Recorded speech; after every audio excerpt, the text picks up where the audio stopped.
제가 오늘 드리려고 하는 말씀은 신문 기사를 통해서 이 다른 글들도 많이 쓰시는데 신문 기사, 이 기사체 글을 쓰다 보면은 어떤 글쓰기의 토대가 잡힌다 그럴까? 네, 그걸 통해서 좋은 글을 어떻게 쓰는지에 대해서 이제 좀 말씀드리려고 하는 거고, 객관적 글쓰기라는 제목은 다 알아봤어요. 글에 이런 종류가 있죠. 네, 우리 박재조 장관님 잘 아시겠지만 여기서 주로 월간 더북은 여기에 여기나 여기에 해당된다 그랬죠. 수필이나. 네. 근데 이 신문 기사, 시는 솔직히 나 아직 잘 모르겠어. 저는 시하고 소설, 이거는 소설도 모르겠다. 시는 진짜 잘 모르겠고, 시를 빼고는 이 신문 기사체가 여기 사실 설명문에 해당이 되는 거죠. 스트레이트 기사 같은 경우는. 이걸 잘 쓰면 나머지들을 다 잘 쓸 수 있는, 사실 강한 주장을 담은 논평도 어떤 사실이나 근거를 제시하고 주장을 펴잖아요. 그죠? 네. 그렇게 돼 있다. 네. 그래서 오늘 기사체 글을 좀 보면서 어떻게 하면 글을 잘 쓸지 고민을 해보겠습니다. 그래서 이제 신문기사의 이제 특성을 간략히 좀 설명을 드릴 텐데, 기사는 뭐뭐가 아니다. 여기 뭐가 들어가면 좋을까요? 상품을 걸어야겠다. 일기. 정답. 상품. 이따 수건. 한 장 드릴게요. 오늘 받은 거. 구청 가서. 일기가 아니야. 주로 글 쓰라 그러면 일기 쓰던 뭐, 일기를 학창시절에 열심히들 쓰셨나봐. 일기 쓰듯이 많이 쓰시더라고요. 근데 요즘 사람 특징이 뭐냐, 요즘 사람들의, 시민들의 특징이 뭐가 있냐면, 자기가 보고 싶은 것만 봐. 보고 싶은 것만. 지하철 타보면은 스마트폰 이렇게 해서 귀에 꽂고서 보고 싶은 것만 보죠. 이 스마트 시대가, 본방을 사수하지 않는 거에다가, 플러스 자기가 보기 싫은 거는 안 보지. 그러면서 강한 주장을 듣기 싫어해요, 사람들이.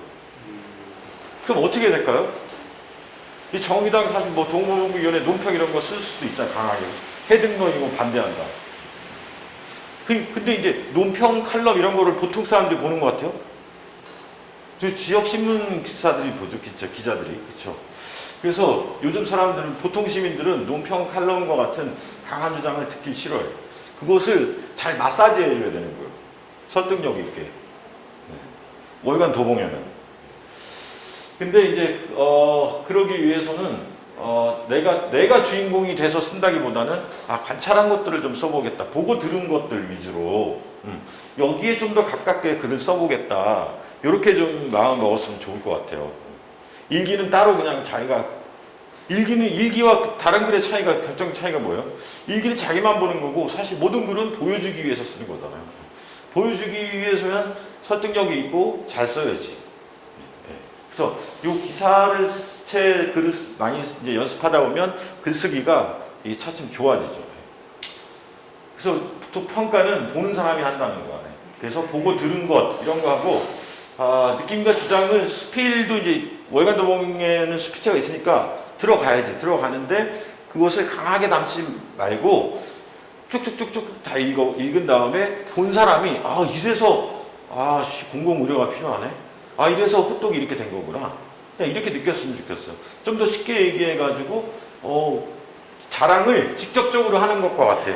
제가 뭐 이렇게 서울연고대 나오고 이렇게 좋은 대학 나와가지고 뭐 좋은 데 취직하고서 했더니 이렇게 잘 됐잖아요. 이렇게 직접 얘기하는 것보다는 뭐 이렇게 해서 뭐 이렇게 어느 대학을 나와서 뭐 이렇게 했다. 그냥 이러고 마는 거지. 내가 직접 자랑하지 말고. 어떤 거 글을 쓸지 이제 생각을 해냈어. 그 다음에 이제 막상 쓰려고 그러면 어떻게 돼요? 하얀 종이에 이렇게 쓰려고 그러면? 지금 형님 많이 쓰셨는데. 막막하죠. 네. 그 막막한 이유가 어디 있을까? 안 써봤어. 안 써봐서. 가장 큰 이유는 이제 요 다음에 말씀드릴 건데, 글 쓸 내용이 분명하지가 않아서 그래요. 글 쓸 내용 자체가 분명하지 않으면 글이 안 써지는 거예요. 아까 회의 때 청년 뭐 이렇게 말씀하셨던데, 요즘 청년의 뭐, 구체적으로 분명하게 뭔가 소재가 분명해야지 써지는 거지. 그리고 생각이 잘 정리돼 있고. 근데 그거 자체가 막연하니까 글이 안 써지는 거죠. 근데 이제 우리가 예를 들어서 그런 것까지는 아니더라도 뭐 해등도 거기 1인시에 갔다 왔다. 쌍용역 앞에서 1인시를 했다. 그걸 보고 이제 거기에 대해서 이제 쓴다 이거예요. 블로그에다가. 그러면은 갔다 와서 보고 이제 들은 거지. 보고 들은 걸 이제 블로그에 쓴다라고 했을 때 우리가 이제 이미 다 배웠어. 학교 다닐 때. 초등학교 때 이미. 육하원칙 뭐예요? 언제 어떻게 누가 언제 어디서 무엇을 어떻게 왜. 자, 그러니까 가장 그리고 이 하얀 종이에 그 다음에 이제 컴퓨터 모니터 키워놓고 커서만 깜빡이 있는데 여기에 어떤 내용을 담을까? 쌍문역 1인 시위를 같이 갔다 왔어. 관찰자로서. 그러면은 누가? 박성재 형님이. 언제? 출근 시간 전에. 어디서? 쌍문역에서. 그러니까 그걸 한 글의 한 꼭지라고 하는데 그 꼭지 안에도 누가 언제 어디서 무엇을 어떻게 왜 했다. 이 내용을 담아주면 그 이제 글이 써지는 거죠. 그렇죠? 한 문장에서도 이건 이제 문장이었는데 보건구 사회적 경제 네트워크는 3월 13일부터 매주 수요일 오전 이렇게 해서 이렇게 했다. 근데 물론 한 문장 안에는 다 그 6가지 요소가 빨리 생략될 수도 있지. 그 다음 문장에서 이제 계속 설명해 들어가면 되는 거니까.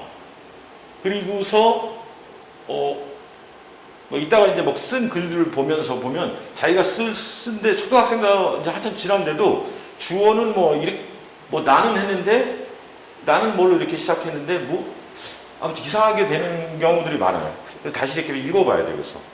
그래서 육하원칙에 맞지 않으면 이 주어와 수어의 호응도 맞지 않게 돼 있어요. 요번 이제 예를 보면서 이따가 그래서 말씀드렸죠. 왜 글이 안 써지냐? 핵심 이유는 무엇을 쓸지가 분명하지 않기 때문에 일단. 그럴 때는 내용적으로 어떻게 해요? 육하원칙의 내용을 담아보도록 하겠다라는 거고 자 이제 그렇게까지 생각을 했어. 거기까지는 왔는데 그래도 첫 문장이 시작이 잘 되세요? 안 되세요? 어떠세요? 첫 문장이 잘 안 되죠? 첫 문장은 어떻게 시작해야 될지 잘 모르겠죠? 그러면 일단 우리가 또 배웠어. 학교 학창 시절에 요거 이제 두 갈씩이라고 얘기하긴 하는데 자 이게 무슨 얘기냐면 가장 핵심적이고 포괄적인 내용을 한 문장으로 요약해서 시작하자는 거예요. 요약해서. 그러니까 박성지 형님은 오늘 아침 쌍문역에서 1인 시위를 무슨 내용으로 1인 시위를 했다. 그럼 이 한 줄만 읽어도 대강 무슨 내용인지 알겠지. 보는 사람이. 그렇죠? 그러면 그 다음부터는 무슨 이유로 1인 시위를 했는지 이거를 구현해서 설명해 들어가면 되는 거예요. 이걸 역피라미드라고 합니다. 이 기사에서는. 그러니까 그죠? 가장 포괄적이고 핵심적인 내용을 한 문장을 쓴다. 그 다음에 계속 자세히 설명해 들어가면은 글이 써진다는 거죠. 다시. 아까 내용적으로는 육하원칙, 어떤 사건에서 육하원칙에 해당되는 내용들을 담아보려고 이제 마음을 먹고 글이 문장이 시작이 안 될 때는 어떻게 하라고요? 가장 포괄적이고 중요한 문장을 쓰고 그걸 차례대로 설명해 들어가야 된다. 그러면 이제 글이 한 꼭지가 써진다는 거죠. 자, 그 예를 보겠습니다. 제가 쓴 글 중에 공방 경찰서로 등교한 아이들 힘들지만 재미있어요. 이런 제목이에요. 신방학 중 학생들과 함께한 청소년 직업체험. 제가 애들 청소년 직업체험을 가는 거를 따라가가지고 창동에 있는 창동문화센터 솔방울 선생님이라고 계신데 뭐 공방하시는 거기 따라가서 애들 이야기를 써본 거예요. 여름방을 며칠 앞둔 지난 7월 20일 오전 신방학 중 상황에서 이승영, 홍민기, 안효승으로 학교가 아닌 공방으로 등교했다. 공방으로 등교했다. 자, 이 문장만 봐도 근데 대강 알 수가 없어. 왜냐면 공방이라는 것이 잘 모르니까 사람들이. 아무튼 이 문장만 봐도 대강 애들이 뭐 어디 갔구나 이런 내용은 알겠다는 거죠. 자, 그 다음에 궁금한 게 뭐예요? 공방이죠. 공방. 처음 등장하잖아. 이 공방을 설명하는 거야. 하는 거야. 공방은 창동 정보문화센터 뒤 숲속에 있는 하룻방이라는 곳으로 원목 가구를 직접 만들고 생태학습도 한다. 공방에서 설명했죠. 그리고 공방은 또 이제 누가 운영하냐. 이곳을 운영하는 김기준 씨는 마을 주민들로부터 솔방울 선생님으로 불리며 오늘 찾아온 3명의 청소년을 위한 하루 교사로 나섰다. 그래서 이 문장만 봐도 어떤 일의 사건의 대략은 알 수 있고 그걸 자세히 거기서 이제 사람들이 모르겠는 거를 설명해 들어가면 되는 거죠. 그리고 이제 글을 쓸 때 근데 요건 이제 기사에도 해당이 되지만 수필을 쓰더라도 마찬가지다. 수필이나 칼럼이나 논평 강한 주장을 담는 글을 쓰더라도 사실 이런 원칙들이 필요해요. 그래서 뭐 쓰리시라고 하는데 예를 들면 이런 식이야. 길 건너 쌍문역 길 건너 아주 높은 건물이 들어설 예정이다. 이렇게 쓴다고 쳐보세요. 그러면은 아주 높다라는 기준이 다 다를 거 아니에요, 서로. 이런 말들은 사실 칼럼이나 논평에도 사실 잘 등장하지 않아. 아니, 도대체 어느 정도 높은지 어떻게 알아? 그래서 그렇다고 해서 줄자로 가가지고 이렇게 재볼 수는 없잖아요. 그렇죠? 그럴 때 어떻게 하냐? 이렇게 삼성 쉐르빌이 있잖아요. 그렇죠? 삼성 쉐르빌과 맞먹는 아파트 한 15층 건물 높이와 맞먹는 이런 식으로 구체적으로 쓰는 게 좋은 글이다라는 거죠. 예. 그리고 그 녹지 해등로에 대해서 아마도 정의당 도봉위원장은 뭐 그렇게 생각하실 것이다. 아마도 뭐뭐 할 것이다. 이런 말 잘 안 쓰죠. 이런 거 별로 안 좋은 거죠. 아니, 물어보면 될 거 아니야. 어떻게 생각하세요, 위원장님? 이렇게 해서, 김명희 도봉위원장은 그 해동 연결에서 적극 결사 반대한다고 말했다. 차라리 이렇게 쓰는 게 낫다. 그 다음에, 오늘 이제 특히 강조하고 싶은 것 중, 그거가 두 가지가 있는데, 문장을 간결하게 쓰자. 글의 전체 분량이 아니고 문장을 간결하게 쓰자라는 것과 쉽게 쓰자. 이 두 가지가 사실 다른 건 다 잊어버려도 이 두 가지를 강조하고 싶었는데 문장이 간결해야 된다는 거는 굉장히 중요합니다. 이게 사실 되게 어려워. 써놓고 보면 알 거야. 문장이 되게 막 이렇게 시작해가지고 한참 있다 한 두세 줄 지나가지고 마침표가 등장한다는 거예요. 이게 긴 문장이야. 긴 문장은 왜 안 좋냐면은 읽는 사람이 읽다가 숨이 차서 포기해. 그 글을 읽는 걸 포기한다는 거예요. 문장을 간결하게 쓰는 게 굉장히 중요하다. 요즘 추세 더 그래요. 오늘 다시 가서 조선일보나 경향신문을 펼쳐놓고 기사를 읽어보잖아요. 기사도 마치 소설처럼 빠르게 전개됩니다. 다가 빨리빨리 등장하면서. 예를 들면 이런 식이야. 제가 쓴 것 중에 번동사거리 방향으로 신창시장을 조금 못 미쳐 말끔한 건물에 스튜디오 하나가 있다. 국립현대미술관이 운영하는 창동 창작 스튜디오다. 2002년에 설립해 10년 지난 거면 아직도 거기 뭐 하는 곳이에요? 한 번도, 이거 직접 인용이 있으니까 조금 기다렸지? 한 번도 안 가봤다는 주민들이 많다. 하지만 이번엔 달랐다. 주민들을 만나 얘기를 듣고 함께 만든 작품들을 전시했다. 이렇게 숨이 안 가쁘게 빨리빨리 등장한다는 거예요. 그리고 또 문장이 길면 어떻게 되냐면 이런 적 많이 있죠. 책 읽다가 앞에서 이렇게 지금 읽어왔는데 이게 무슨 말이지? 다시 읽게 되죠. 그러면 그 글은 끝이야. 읽는 사람이 그걸 포기한다는 거예요. 블로그에 쓰는 글이든 어떤 글이든 간에. 그래서 문장을 간결하게 전달해 주는 게 굉장히 중요하다. 이거는 하루아침에 되진 않고 계속 써봐야 돼, 이거. 그래서 근데 이거 다시 글의 분량이 적어야 된다는 건 아니고 네? 그 문장이 간결해야 된다는 거죠. 물론 이건 이제 제목만 달았지만은 자 이렇게 페이스북에 이제 이거는 김대선 떡집 형님이 올리신 거예요. 쫙 깨같이 이렇게 막 이렇게 많이 써놨어. 읽기도 이제 불편하고 이때 사실 편집의 원인도 있는 거야. 이렇게 단락을 이렇게 나눠줬어도 되는 건데 그렇죠. 문장이 일단 길어. 좀 길고. 이게 오히려 간결하게 쓰는 게 오히려 사람들에게 더 좋은 반응을 얻을 수 있다. 블로그든 SNS든 라는 거고 간결하게 쓰는 게 아까 이거 말씀드렸죠. 자기 주장보다는 주장은 판단하라는 거야. 듣는 사람이 판단에 맡겨요. 보는 사람한테 글을 차라리. 그리고 진솔하고 재미있고 감동적으로 쓰는 게 오히려 더 많은 사람들한테 읽히게 된다라는 겁니다. 그 다음에 이제 이건 이제 기사에서도 많이 해놓는데 요즘 특히 뭐 가짜뉴스 막 이러면서 뭐만 하면 서로 가짜뉴스라 그러면서 하잖아요. 그래서 사실에 근거해서 어떤 글이든 논평이든 칼럼이든 수필이건 시인은 잘 모르겠고 사실에 근거했는데 대표적인 오후 몇 가지만 조금 말씀드려볼게요. 이거 다 아시죠? 그렇죠? 네. 저도 윤호 전 위원장님이랑 카센터에 엔지니어링 가려고 갔다가 아침에 애들 다 구했다는 거야. 그래서 별일 없나 본데 6시쯤에 왔더니 다 죽었대. 그러면 언론사들은 왜 뭐 이렇게 좋은 학교 나와가지고 언론 보시라 그러잖아요. 그게 근데 왜 이런 것들을 낼까? 그렇게 훌륭하신 친구들이. 중앙 언론사들은. 중앙 언론사에 있는 분들은 이제 특종에 대한 욕심. 사실 이게 크고, 우리 같은 사람들은 뭐 때문에 이렇게 가짜뉴스를 퍼뜨리게 될까요? SNS요? 우리는? 어떤 원인이 클까요? 특종에 대한 욕심 이런 건 없잖아요. 그렇죠? 우리는. 특종보다는 사실관계를 잘 파악하지 않아서 그래요. 예를 들면 이런 식이지. 형님하고 이제 그 나이 차이는 있지만 둘이 싸웠어. 둘이 싸웠는데 우리 이런 일 흔하잖아요. 나랑 평소에 형님이랑 친했었어요. 왜 싸웠는지에 대해서 알아보기 위해서 이 형님 얘기만 들어. 그럼 나쁜 분인데? 이렇게 하고 되는 거예요. 우리가 이런 거.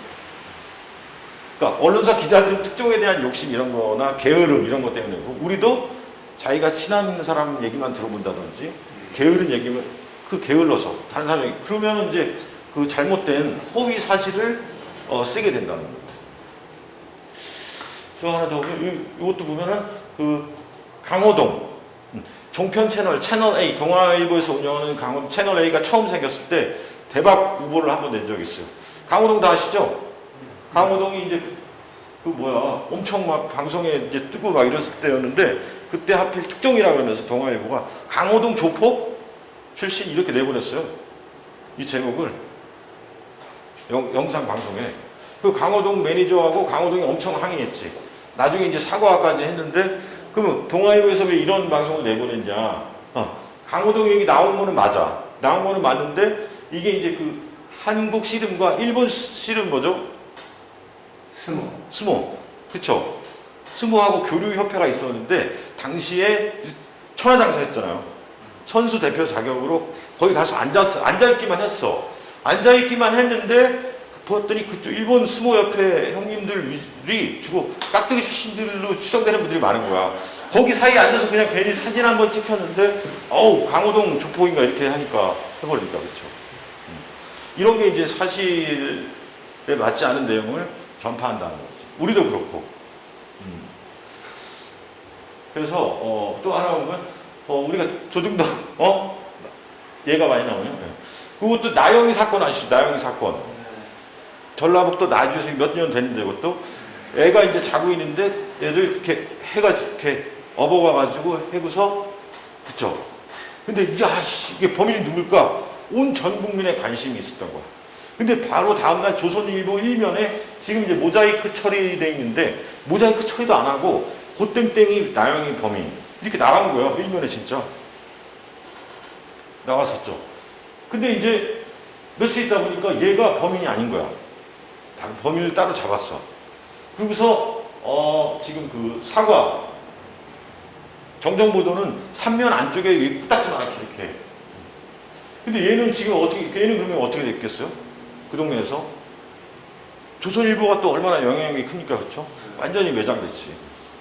그래서 왜 이런 오보를 냈냐? 그 기자가 막 이렇게 거기 바로 이제 현장에 내려간 거지. 전라도 지구 가가지고 이렇게 몇 사람 얘기만 듣고 평소에 걔 고땡땡이 동네에서 막 이렇게 부탄가스 불고 본드 불고 애들 때리고 그러더니 걔가 그런 것 같아. 요 정도 얘기를 듣고 일면에 그냥 바로 딱 얘 페이스북에 가가지고 사진 캡처해가지고 사실 그래서 요런 걸로는 사실 좀 그 언론사도 책임을 져야죠. 그래서 이제 언론중재법이 지금 이제 나와 있긴 한데 그걸 사실 넘어갔어. 그 얘기는 조금 이따가 또. 이건 기사는 아니지만 사실 저는 이 지금 코로나 시대에 대표적인 그 가짜뉴스 오보 이건 사실 이건 것 같아. 지난해 겨울에 고민정 의원이 그래서 얼마 전에 해명을 했어요. 언론사에서 그렇게 보도를 해서 자기는 그렇게 한 것뿐이래. 그럼 그 언론사는 어떻게 기사를 썼을까? 정부 보건복지부에서 보도자료 낸 거 그것만 보고 딱 받아서 써서 낸 거예요. 그럼 사실 제대로 된 기자라면 그럼 모더나 측에 직접 영어 되는 사람이 전화를 해가지고 아니 진짜 한국과 4,400명 계약한 게 맞냐? 사실 이 정도만 하긴 했어도 사실 이런 거 사실 안 나오는 거지. 나중에 알고 봤더니 1,000만 명 정도 한 거였고 그것도 사실 언제 분기마다 이렇게 나오는 것도 아니고 올해 안에 이렇게 하는 거 이런 계약서가 다 드러났죠. 지금 이 시대의 그 대표적 오보는 요거였던 것 같아요. 제가 봤을 때는. 그 다음에 사실에 대해서 또 사실이 얼마나 사실적으로 쓰는 거 우리들도 얼마나 중요한가에 대해서 도봉엔이 망할 뻔했어요. 이 고양이 어머니 6글자 이 글의 영향력이 얼마나 센지에 대해서 우리가 그쵸. 고양이 어머니 6글자 딱 2단어 때문에 도봉엔이 완전히 망할 뻔했어. 몇 해 전에 지금은 음식물 쓰레기가 지금 어떻게 돼 있죠? 플라스틱 통에 돼 있죠. 예전에 뭐였습니까? 비닐봉지였죠. 제가 방학이동 사는데 방학이동에 그 어떤 그 아주머니께서 고양이가 길고양이들이 되게 늘어났어요. 그래서 음식물 쓰레기 내놓으니까 그걸 다 뜯는 거야. 그러니까 여름에 막 냄새나고 쓰레기 넘치지. 그렇죠? 그리고 또 그 즈음에 동물보호협회 관계자들이 길고양이를 쓴다고 막 그 삼겹살 삶은 거 검은 봉지에 넣어가지고 막 툭툭 던져놓고 간 거야. 그러니까 고양이들이 점점 더 많아졌어요. 그래서 아주머니가 짜증이 나가지고 그 파란색 다마스 타고 다녔거든요. 그 친구들이. 그거 잡아가지고 더 이상 이렇게 그 놓지 마라. 우리 진짜 힘들다. 고양이들이 음식물 쓰레기 들어가지고. 그렇게 이제 일일이 한 거지.